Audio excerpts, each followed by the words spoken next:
my name is Lisa Mansour from NYCake, and today I'm going to show you an easy way to make a fondant high-heeled shoe. This is my kit that I produce. All the materials to make the shoe are in here.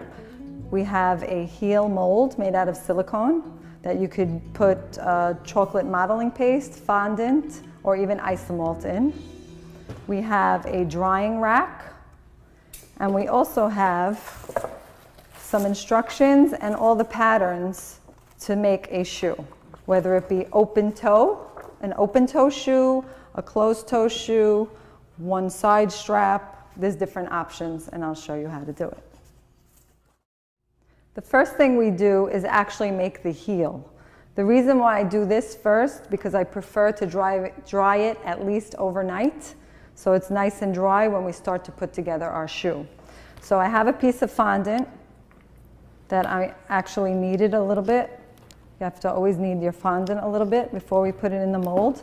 And the smooth side is usually down. So I want the smooth side facing the heel here. So when you have a finished product, it's nice and smooth. So I put the smooth side down first. If it's the first time you're using the mold, you might want to use a little bit of vegetable shortening to ensure it doesn't stick. Okay? So I'm just pushing it all the way down. I'm going to take a rolling pin to ensure that it went all the way down. Okay? Then I take a palette knife, and on like a 45-degree angle, I'm just going to trim all the excess, and you have a nice flat shoe. I'm actually going to take this and put this in the freezer for about 10 to 15 minutes, and then when I unmold it, it comes perfect. If I go to unmold it right now, you might distort the heel a little bit because it's soft. So that's why I put it in the freezer. It's a little trick. Okay? We'll put this in the freezer.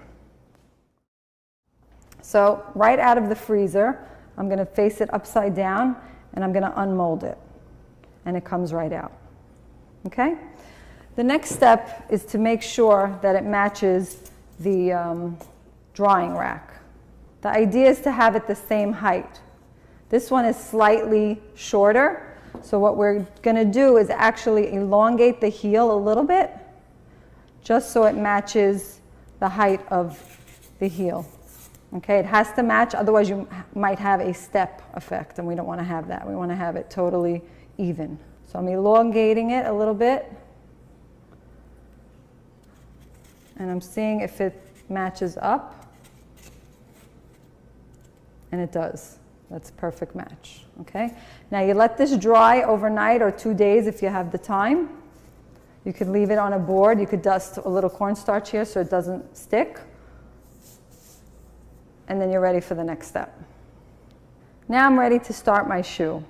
I have fondant right out of the bucket that I have already added a little bit of Tylose powder to. Basically what it does, it kind of turns it into sort of like a gum paste, so it dries quicker and actually has more sturdiness so it doesn't flop around. Okay, so I added about a tablespoon of Tylose.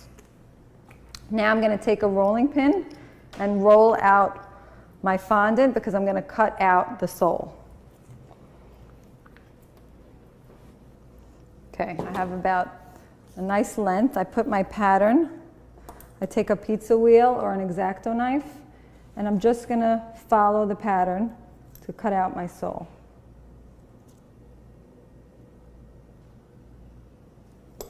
You pull away the excess and save it for the next step. Trim anything that's not perfect. Now is the time to do it. Smooth out the edges.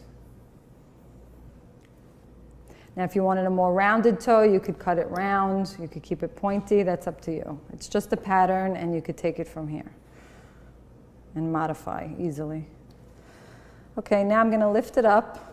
I'm actually working on a circle. The reason being, once I start putting this together, it's easy for me to turn like this without putting pressure on the heel and breaking. So I'm going to place the sole on the drying rack. I'm going to dust it with a little bit of cornstarch so it releases easy.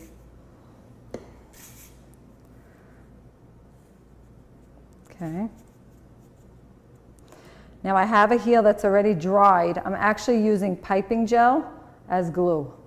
I'm going to stand it up at the back of the drying rack and just gently push down and make it join.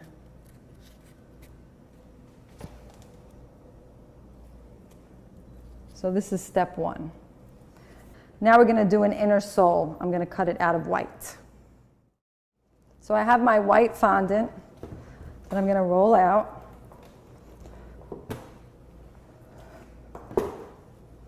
If you notice, I left my heel about, I would say, 1/4 of an inch thick. It's important to have that thickness so it doesn't break.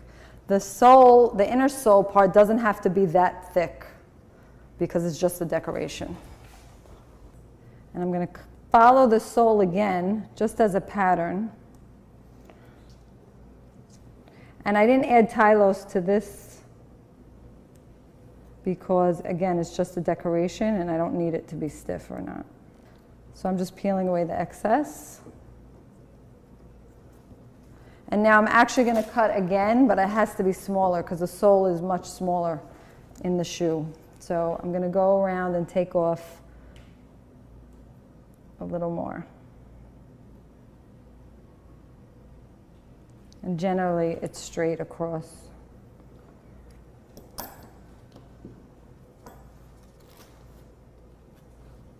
If you have any rough edges, just smooth them out. And I'm going to take a little bit of piping gel to glue it as well.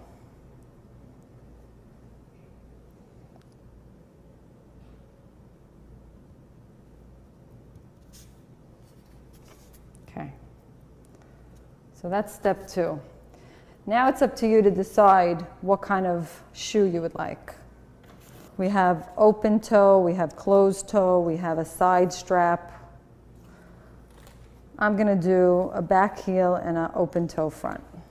This is my fondant with the Tylose in it.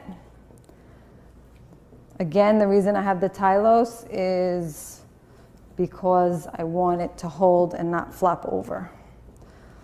So I'm going to roll it out and cut out both patterns. So I've rolled out my fondant. I'm going to place my patterns on. And I'm going to follow the two templates.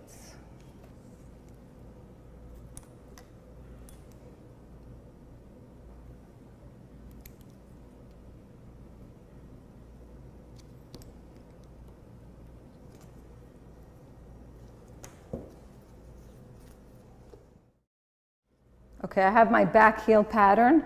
I'm actually going to put some glue on the bottom part of this where it's going to meet the sole, and I'm going to just place it right on top. Depending on your style shoe, you could put it on the top edge or you could put it on the bottom edge, all depending on what you want to do. Just make sure it's even and it stands up on its own. Okay.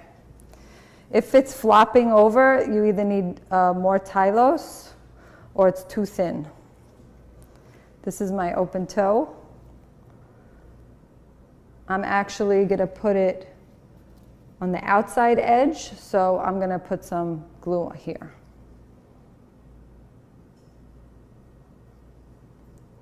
You always want to put the glue where it meets the other fondant so it sticks. Okay. Putting this on the outside edge like that.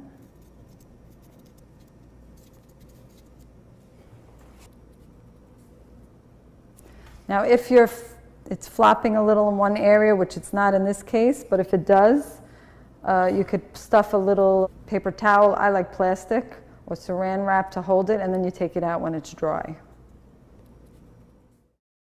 So there you have it, it's that easy. Now it's up to you to decorate it the style that you would like to do. There are all kinds of molds on the market that you could use to decorate. You could even take gold dust and shine things up and bling it out a little bit and adhere them to the shoe with the same piping gel. It's up to you what you want to do. You can also texture. We have texture rolling pins that you could do, let's say, a crocodile shoe. So before actually I cut it, I emboss my fondant and then cut out, and it would be a crocodile style. So thank you for watching. Everything you saw here is available at NYCake.com. Thank you.